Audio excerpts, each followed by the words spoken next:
कहते हैं।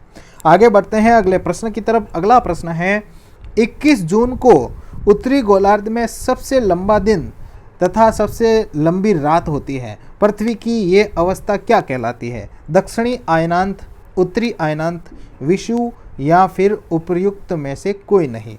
तो बताइए दोस्तों, इसमें सही उत्तर क्या होगा? यानी 21 जून को क्या होता है दोस्तों, ये ध्यान रखना, 21 जून को सूर्य की किरणें कर्क रेखा पर सीधी पड़ती हैं। अब कर्क रेखा पर सीधी पड़ती है तो दोस्तों देखिए, कर्क रेखा भूमध्य रेखा के से उत्तरी गोलार्ध में आता है या फिर दक्षिणी गोलार्ध में? ये ध्यान रखना है, ये उत्तरी गोलार्ध में आता है। और इसका मतलब क्या हो गया कि उत्तरी गोलार्ध में सूर्य की किरणें सीधी पड़ेगी तो वहाँ पर तेज़ गर्मी होगी, और तेज़ गर्मी होने के कारण यहाँ पर ग्रीष्म ऋतु होगी। कौन सी ऋतु होगी दोस्तों? ग्रीष्म ऋतु होगी, और इसे उत्तरी अयनांत कहा जाता है। क्या कहा जाता है? उत्तरी अयनांत कहा जाता है। ये भी ध्यान रखना है दोस्तों। आगे बढ़ते हैं दोस्तों इस प्रश्न के बारे में। यहाँ पर एक डायग्राम में मैं आपको थोड़ा सा समझा देता हूँ कि दोस्तों देखिए 23.5 डिग्री यहाँ पर ये पृथ्वी बना रखी है, 23.5 डिग्री उत्तर में कर्क रेखा है और 23.5 डिग्री दक्षिण में मकर रेखा है और बीच में 0 डिग्री भूमध्य रेखा है। तो दोस्तों यहाँ पर देखना, यहाँ पर देखिए बीच में जो ये है सूर्य, ये सूर्य की स्थिति है दोस्तों। ये भी सूर्य है, ये भी सूर्य है और ये भी सूर्य है। तो 21 मार्च और 23 सितंबर को क्या होता है कि सूर्य की किरणें भूमध्य रेखा पर सीधी पड़ती है। ये ध्यान रखना दोस्तों, 21 मार्च 23 सितंबर को सूर्य की किरणें भूमध्य रेखा पर सीधी पड़ती है। तो यहाँ पर रात व दिन क्या होते हैं? बराबर होते हैं। ये ध्यान रखना है आपको, यहाँ पर रात और दिन बराबर होंगे। लेकिन 21 जून को जब सूर्य की किरणें कर्क रेखा पर सीधी पड़ेगी, कब? कर्क रेखा पर सीधी पड़ेगी, यानी कि उत्तरी गोलार्ध, यहाँ पर क्या हो जाएगी? ग्रीष्म ऋतु, और यहाँ पर इस समय क्या हो जाएगी? दक्षिण में शरद ऋतु। तो देखिए दोस्तों, यहाँ पर 21 जून के दिन क्या होगा? कर्क रेखा पर सूर्य की किरणें सीधी पड़ती है तो यहाँ पर सबसे बड़ा दिन होता है। ये भी ध्यान रखना है। जब यहाँ पर बड़ा दिन होगा तो दक्षिण में 21 जून को क्या होगी? बड़ी रात होगी। और देखिए दोस्तों, इसी प्रकार से कि जब 22 दिसंबर को मकर रेखा पर सूर्य की किरणें सीधी पड़ती हैं, 22 दिसंबर को मकर रेखा पर जब सूर्य की किरणें सीधी पड़ती है दोस्तों, तो यहाँ पर क्या होगा? यहाँ पर दक्षिणी क्षेत्र में 22 दिसंबर को दिन बड़ा होगा। ये भी ध्यान रखना है। और उस समय उत्तरी गोलार्ध में रात बड़ी होगी। ये भी ध्यान रखना है। तो दोस्तों इस प्रकार से ये है सूर्य की स्थिति, इसे भी जानना बहुत ज़रूरी है। आगे बढ़ते हैं अगले प्रश्न की तरफ। अगला प्रश्न है आपकी स्क्रीन पर दोस्तों कि निम्न में से कौन सा कथन सही नहीं है? अक्षांश ग्लोब पर पश्चिम से पूर्व की ओर खींची गई काल्पनिक रेखा है। इनकी संख्या 181 है।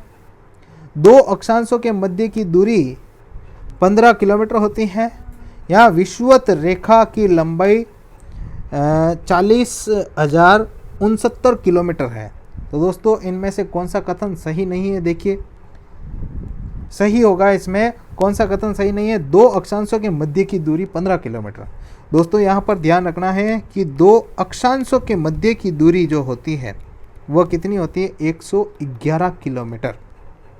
और दोस्तों यहाँ पर देखिए ग्लोब पर, अक्षांश ग्लोब पर पश्चिम से पूर्व की ओर खींची गई काल्पनिक रेखा है। यहाँ पर थोड़ा सा ध्यान रखना है दोस्तों, ग्लोब पर ये तो पश्चिम से पूर्व की ओर काल्पनिक रेखा खींची गई है, लेकिन अक्षांश रेखाएं ग्लोब पर दोस्तों पूर्व से पश्चिम की ओर खींची जाती है। पूर्व से पश्चिम की ओर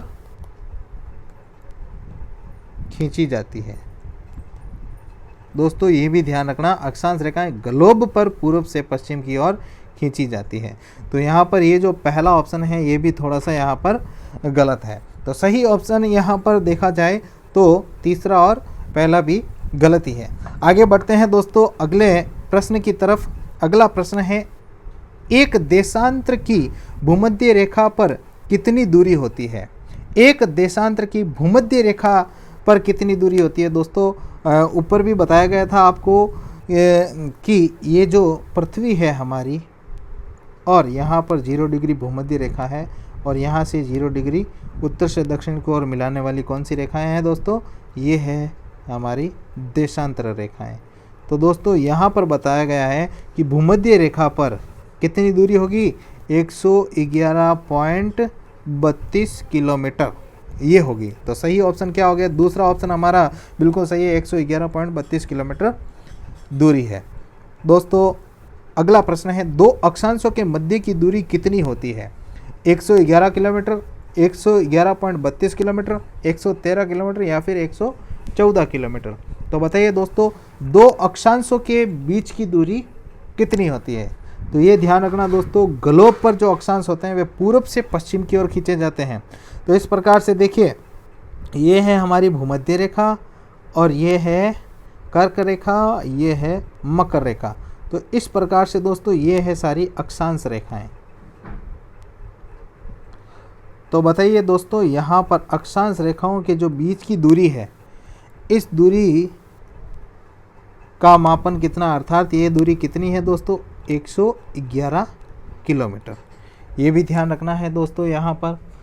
और दोस्तों यहाँ पर एक थोड़ा ये भी ध्यान रखना कि कुल अक्षांश पूछ लिए जाएं तो याद रखना दोस्तों 181 होते हैं, और कुल अक्षांश वृत्त पूछ लिए जाएं, अक्षांश वृत्त यानी कि रेखाएं, ये पूछ ली जाए तो दोस्तों यहाँ पर ध्यान रखना 179 अक्षांश वृत्त हैं, और दूरी तो आपको पता ही है 111 किलोमीटर। सही ऑप्शन हो गया हमारा पहला ऑप्शन।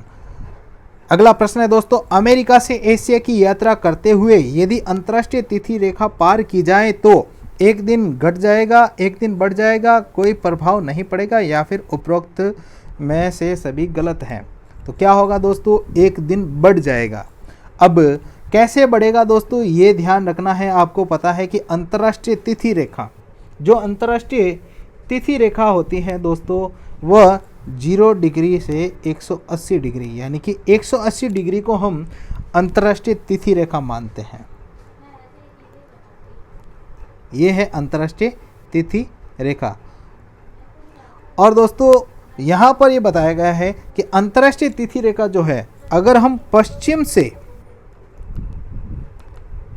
पूर्व की तरफ जाते हैं, पश्चिम से पूर्व की तरफ जाते हैं, तो दोस्तों क्या होगा? समय अंतर्राष्ट्रीय तिथि रेखा से आगे चलेगा, आगे चलेगा, ये ध्यान रखना है। और अगर पूर्व से पश्चिम की तरफ जाते हैं दोस्तों, तो समय क्या होगा? पीछे चलेगा।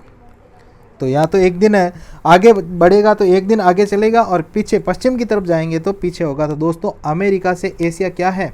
ये है हमारा अमेरिका, और यहाँ पर है दोस्तों एशिया, इस प्रकार से, है ना। तो यहाँ पर देखिए, ये है पश्चिम और ये है पूर्व। तो जब सूर्य उदय होगा तो जाहिर सी बात है पहले पूर्व में उदय होगा, तो ये एशिया है। तो एशिया में, जब अमेरिका में यहाँ पर सूर्य उदय होगा, तब तक तो एशिया में एक दिन गुजर चुका होता।